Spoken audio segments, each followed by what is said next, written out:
Okay, y'all, welcome back to another episode of Exquisite Seafood with Chef Justin Fields. And we are talking about stuffed seafood. We're gonna be doing this a couple different ways. Not necessarily a piece of fish just stuffed with something, but we're gonna be doing a salmon Wellington. If you're familiar with Wellington, beef Wellington, right? That kind of classic French style roasted beef tenderloin wrapped in mushroom, duxelle, and prosciutto, and a lot of different cool things. We're gonna be doing a play on that with salmon. And we're gonna be using some butternut squash, mushrooms, and spinach inside of that. We will also be doing a stuffed shrimp, or almost like a prawn or a langostino. We have some beautiful 5 to 9 per pound shrimp, very big guys with the head on. We're gonna be doing a rich cracker stuffing inside of that. I cannot wait to show you guys what we're gonna be doing today. Please stay tuned.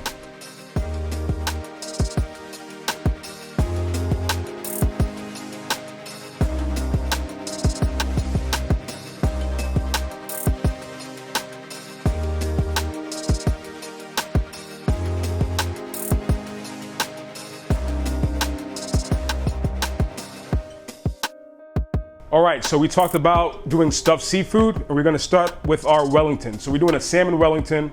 You know, we touched on some of the traditional styles of Wellington that you've seen out there. You're searing that beef tenderloin, having that wrapped with this kind of duxelle of mushroom mixture, wrapped in a little bit of prosciutto. Sometimes there's a little liver in there, some foie, different things. You can make it however you would like to make it. Today we are doing a version, like we said, that has salmon, Atlantic salmon, which we have par-seared, but then we're gonna do some blanched butternut squash in there, some mushrooms, which we quickly sauteed and chilled, and then also some spinach that we've quickly sauteed and chilled as well.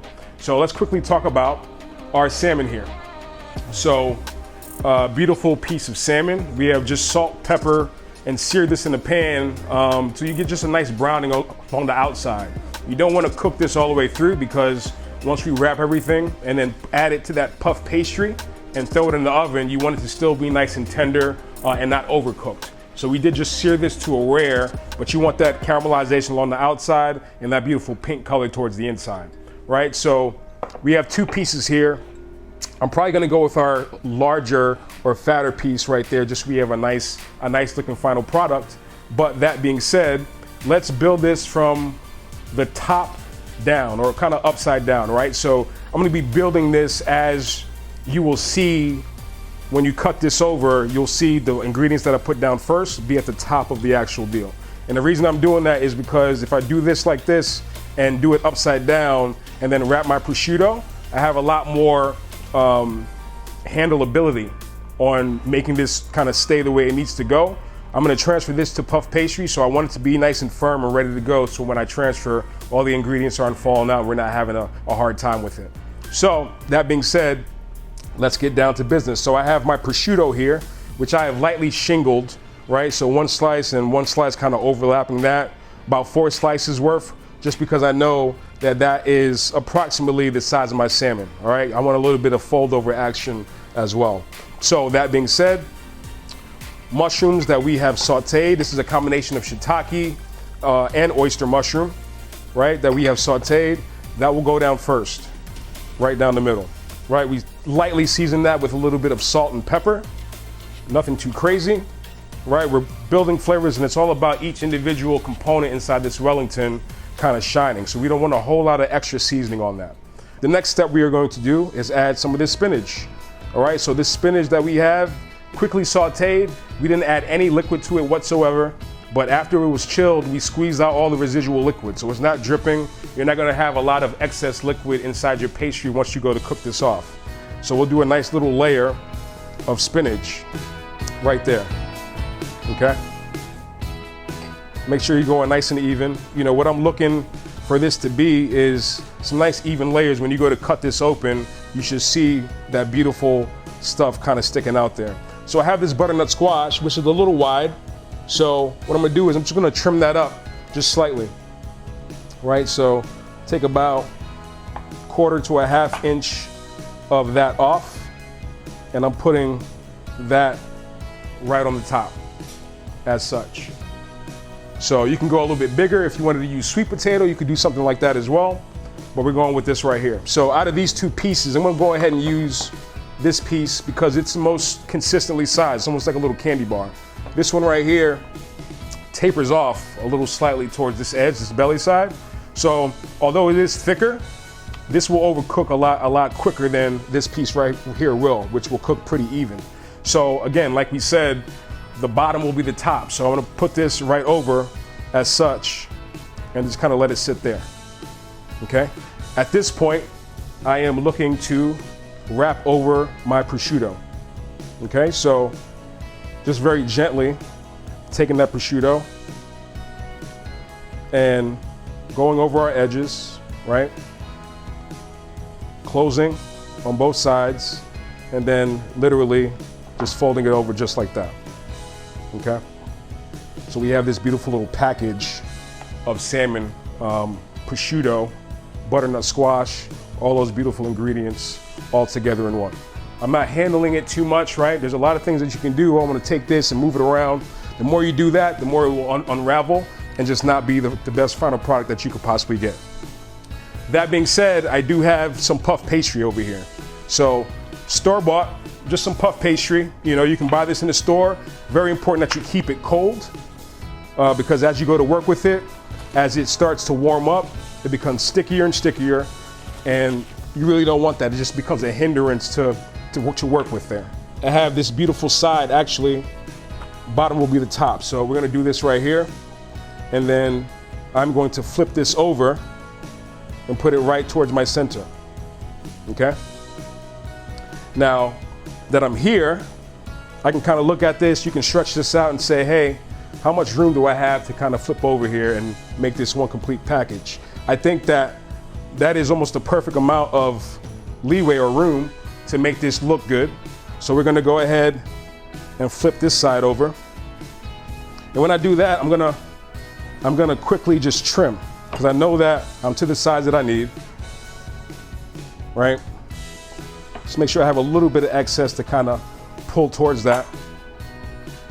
But if I continue to roll this thing, any of this excess stuff I'm gonna get out of here, right? But to keep my shape, just gonna kind of continue to roll it, right? I'm tucking this side under, continually trimming, because you don't want excess, right? You don't want a whole lot of excess. I'm on my side right now, so I'm tucking under my sides. And the majority of this right here is a little bit excess as well. So I now have this package, and what I want to do is kind of form my bottom or my seam right there as such. Okay, so you have this nice package that you will actually go into the oven with at that point. Okay, so one thing I do like to do with these, and we'll do it once we are transferred to the tray, and kind of pop holes in it just to make sure that there's excess room for steam to come out of this thing. When it cooks, you have all the stuff on the inside. To allow the steam to pop out is a very good thing. It gives you a nice look, and it makes sure that everything cooks evenly. Let's go ahead and put this over to the side for now. Okay, I'm wrapped, I'm good to go. Our oven is waiting on us.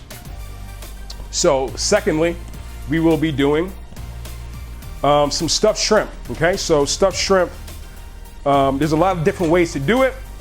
The way that I love to do it is a very New England style of using Ritz crackers, okay? So you have Ritz crackers right here. You cannot compete with that buttery flavor of a Ritz cracker. Everybody knows it, everybody's familiar with it. When you taste it, a light bulb goes off and you're like taken to nostalgia land. So I like to utilize Ritz crackers to use my shrimp stuffing. We're not gonna put any seafood in this, but I'm gonna show you how easy this can be. So I'm literally going to take my hands and just crush these up, right? This is like one sleeve of Ritz crackers that I have here. It's okay if you have a few chunks in there, because we're gonna follow with some liquids that'll soften everything up. Okay, so celery, about a couple tablespoons of celery, raw. Red onion, about the same, 2 tablespoons or so. Celery, about 2 cloves of garlic, chopped up as well. What we are gonna do is hit that with a little bit of lemon juice, right? Catching seeds that may fall out is what I'm doing. Add some melted butter, all right? Melted butter directly to that. You have the buttery Ritz cracker plus melted butter, you cannot go wrong. And then also some white wine. So instead of making almost like a Thanksgiving stuffing that you would kind of cook down and have all these different ingredients. We have these very delicate shrimp that we are not going to do a whole lot with, but besides stuff with this beautiful stuffing, and then add a little bit of white wine over it to help it bake together. So just a little bit of salt to round it out, some fresh cracked pepper, and either using your hand or a spoon, I like to use my hand because I can kind of feel the texture of it. Just gonna go in and work this thing together, okay? This will be the stuffing that goes inside of our shrimp that we have lined up inside of this dish, right? So that butter, the white wine, salt, pepper, red onion, right? A little bit of salt and pepper, again, just to season it. And none of this is cooked at all. So making our mixture, and once you get to about this point, right? When you are nice and moist and can hold together, this is the point that we will stop and begin to fill our shrimp. So we talked about our shrimp, right? These 5 to 9 per pound, really big shrimp, call them langostinos. These are coming from Argentina. This is a product from Pescanova. They have different sizes that they currently use, but these Argentinians almost have a lobster-like texture to them. Sweet, delicate. You don't want to overcook them because they do get a little bit soft on you. So that's what we have here. And what we did is, in this pan, as you can see, this has the shell all the way on, feet and everything. What we did was just remove the shell from this middle part. Kept the tail, kept the head, but all the shell is gone, and then we butterflied the flesh. So what we have as the final product there is this right here, right? So your insides have been taken out. Some people don't like the innards of these type of shrimp, so I just quickly rinse them. But this entire thing, we are going to fill with that stuffing. So let's start that now. Inside of our pan, right? Just gonna add that stuffing to our shrimp as such, right? So what I'm doing is I'm holding open the shrimp and just slowly adding this stuffing into that cavity. You have that beautiful color. I smell the rich flavor in there, right? That super buttery kind of background is definitely what you want. And you could have fun with this. You could use just regular breadcrumbs if you wanted to. You don't have to use the Ritz crackers, but this is a very New England style of stuffing that I'm doing here. Definitely find this up in Maine and Rhode Island. You know, doing the Ritz cracker stuffing is very traditional. All right, so you're gonna see after I stuff these totally, you're gonna take those tails and flip them over. So just kind of opening that up. We've already butterflied it. And then stuffing that with that Ritz cracker stuffing. All the way from the head, all the way down. All right, let's do one more.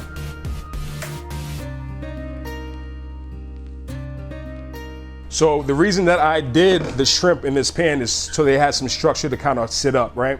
So we did that, and then we were taking that tail and just pushing it down over, just like that, right? So as that cooks, right, the shrimp naturally just want to flip over. This will assist in that natural movement of the shrimp. So all my tails down, pushing those to the side, making sure that there are little soldiers inside this pan. And then we have our Wellington waiting on us to the left. We're gonna do something right there with that as well. Put this one towards the back, okay? And then now that we have those panned up, a little bit more white wine over everything. Why not? White wine and some more butter. You cannot go wrong with more butter. All right, both of these will go in the oven at the same exact time, and then we'll take them out and take a peek at them. So on this side, our Wellington, correct? So we have our Wellington. The one thing I want to do before we go into the oven is I have an egg wash right here, and this ensures that you get a nice golden brown finish on your Wellington. Just gonna brush that over with that egg wash, right? Just some eggs, a little bit of water, not too much. Don't want to dilute it so much that you wash these things down and it doesn't develop that golden color. You definitely want that golden color there, right? You could have fun with how you fold it over. You know, you can kind of take this leftover pastry, do little shapes on top, some different things. We're not doing that today. Just kind of want to show you guys how you approach this thing. And before we slide over to the oven, I'm just going to give this a poke on both sides, just so it has like some spots to release steam and then get you a nice even cook. So now that we have both of those ready, we will slide into our oven. Wellington should take about, I would say, 12 to 20 minutes, depending on the type of oven, the wattage, how calibrated it is. You want to watch it. I highly suggest you use a thermometer. These shrimp, however, will probably take 6 to 8 minutes until they're done. So we're going to watch these. I'll put them both in at the same time, but keep your eye on them. Keep a thermometer handy.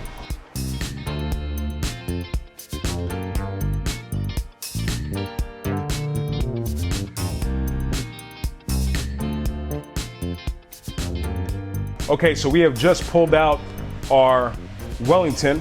It's looking good. We temped it out. We're about 130 and rising, which is like the perfect temp for your salmon to be beautiful on the inside. We pulled our shrimp just a few minutes before. The shrimp only took about, I want to say 10 to 12 minutes until they were ready to go. You always want to consider that carryover cooking, right? So on both this one and the shrimp, we put a little bit early, knowing that we'll go about 5 degrees higher after we come out the oven. So both of these are waiting for us, ready to go. Let's transfer over to plating now.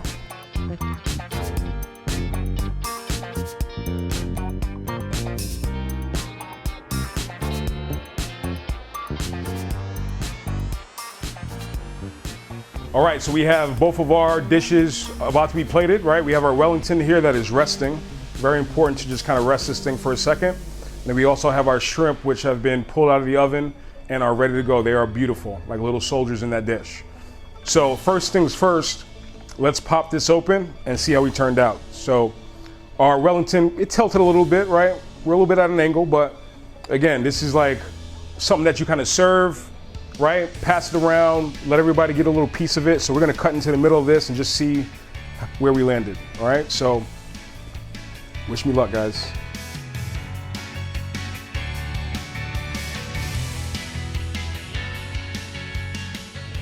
All right, you got your salmon, you got your mushroom, you got your butternut squash, right? And we're just gonna put that right there so you can kind of see what's going on, right? Entire meal right there just for you. Got your starch and your puff pastry, your veggies, your salmon. And what we did over here is we just made a little green goddess cream sauce with some English peas, right? You have a lot of stuff going on over here, so we didn't want to get too crazy, but the freshness of those herbs, right, with some fresh English peas, some beautiful color. Just drip that right towards the front. It's a beautiful plate, man. All right, so if you don't like English peas, you don't have to go there, right? It's a little bit different, but I like the snap of the English pea. I like the freshness that it brings to the party. All right, and we're just gonna stop right there on that one. So you have your color, right? It's all about the temperature on your salmon, right? You wanna make sure that your salmon is not overcooked when you do that initial sear. You want to temp it out when you're in the oven just to make sure that you're in the right spot. But once it all comes together, man, I mean, you cannot go wrong. Just wipe that down a little bit, right? So we had this dish right here that is a little bit more complicated. We got a few more steps to it. But on this side, we're gonna go real simple, okay? So stuffed shrimp, as they are, right? We're gonna come with our slotted spatula, and then we're gonna just line these little soldiers up just like that. So the good thing about the tails is that they assist in keeping everything in place. They make sure that stuffing stays nice where it needs to go, okay? You have the Ritz cracker, which I can smell, right? Just permeating everything, right? People eat that and they're like, oh my God, that buttery flavor. There's no other way to get that flavor profile. Even if you use like a beautiful buttery bread or something like that, you just wouldn't get the same effect as you do by using Ritz crackers. Right on top of that, just a little bit of freshly chopped parsley. We're not getting too crazy, right? It's a very simple dish. And then you can't go wrong with just a little bit of fresh lemon all the way around.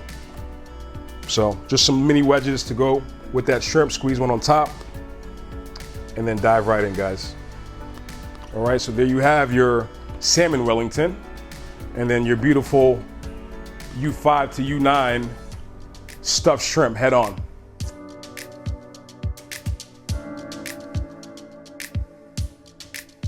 All right, y'all, so check these out. I mean, these are impressive dishes, right? Please do not let the Wellington intimidate you. You know, there are a few steps that you need to kind of tend to and pay attention to, but once you get a rhythm, right, have your pastry laid out, refrigerated, Make sure you don't overcook your salmon on that initial sear, right? Have your veggies cool, chilled, already cooked, flavored perfectly. And all you should be doing is assembling, right? To get to this final product. Have fun with the sauce too. You don't have to go this direction. Go a different direction if you would like. On this side are shrimp, beautifully stuffed, right? Tail on, head on. You split those all the way down the middle, right? Use those Ritz crackers to give you that very familiar New England style flavor. Guys, if you have any questions at all, reach out to me, Chef J Fields TV on Instagram, Facebook, TikTok, and you can reach me at gmail.com. Shoot questions my way if you have them, all right? But as always, guys, if you make some mistakes, it's all good. Just never stop cooking. I'll see you next time, guys. Cheers.